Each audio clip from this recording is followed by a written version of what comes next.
Hey guys, Dr. Morse, injury experts. So Brock Bowers balled out last year in his rookie season, absolutely setting the tight end position on fire in fantasy.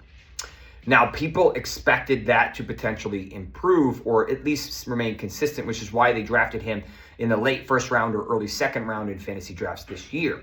Despite the fact that they weren't likely going to throw as much, despite the fact that their offensive line was hot garbage, and they made an entire new offensive scheme change. But people still had expectations that Brock Bowers, being the freak that he is, was going to deliver at that price. Now, rarely does a tight end deliver at that price. Even Travis Kelce, all those years, it was very difficult for him, especially over all the other guys that you're drafting over him. Now, the other assumption that was made when you draft him in the first round is that he is going to stay healthy all 17 games and be able to deliver week in and week out. And unfortunately, that has not been the case. So long story short, the issue is that he suffered a PCL sprain about 3 or 4 weeks ago. Now, they allowed him to come back, but it sounds like in week 4, he re-injured the knee. They ended up having him practice in a limited capacity last Wednesday heading into week 5, but then he did not practice on Thursday or Friday, and they held him out on week 5. Now, yesterday, Wednesday heading into week 6, again, he did not practice.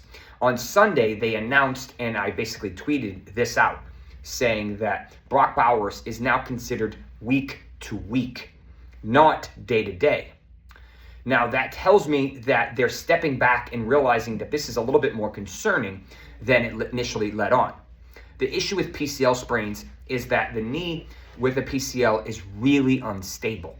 Now, I'll give you 2 examples of how this can completely compromise a season and realistically how long it takes if it translates to a grade 1 to a grade 2. Now, grade 1s are annoying but not overly concerning. They usually take about 2 weeks to get back to normal. These guys are a little bit bigger, so maybe a little bit longer than that, but they do okay. The issue with a PCL sprain is that, and I use this analogy a lot, think of yourself as sitting on a bar stool. Now, the bar stool would be the actual knee. So if you have 4 legs, and if one of the legs is loose, so you're a little bit unstable, then realistically, that's a grade 1. Annoying, but not the end of the deal. Now, grade 2 would be at least 2, if not 3 of those legs really loose. You're not stable. You don't know which way you're going. When you try to run, you can't really stop because the knee doesn't really stop. The translation of energy wants to go backwards because that's what the PCL does. So the issue is when you're trying to run and cut, you can't really make sharp, aggressive routes because the knee doesn't exactly want to stop and cooperate. Now, this is what happened to Puka Nacua last year. He suffered a grade 1 in preseason. He missed the entire preseason, and then he re-injured that grade 1 in week 1 and missed the next 5 or 6 weeks. And then he came back and he rocked the rest of the year. That is essentially what's going on with Brock Bowers. He suffered a grade 1, likely retweaked it, which isn't unfortunately very difficult, and now they're trying to figure out when to bring him back. The issue is their bye isn't for 2 more weeks. So it's not smart to put him on IR because not only will they lose week 6 and week 7, but they would also lose week 9 and week 10 because the bye week doesn't count. So in my opinion, they're probably going to hold him out week 6, and then depending on how he's doing, maybe week 7. That would allow him to basically get a full month to heal up, and then finally in week 9, he would be able to return.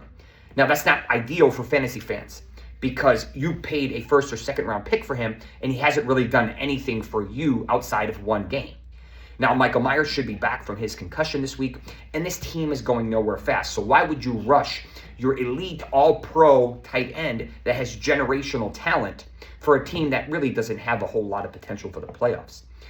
So realistically, that's how I think the Brock Bowers situation is going to play out. It's unfortunate, but that's what we're dealing with. I do not think week 6 is a realistic possibility. Week 7 and more likely week 9 is probably how it's going to play out. I would not trade for him unless you're getting pennies on the dollar. You could trade him, but make sure you get at least decent value for him because of how much money or capital you spent on him.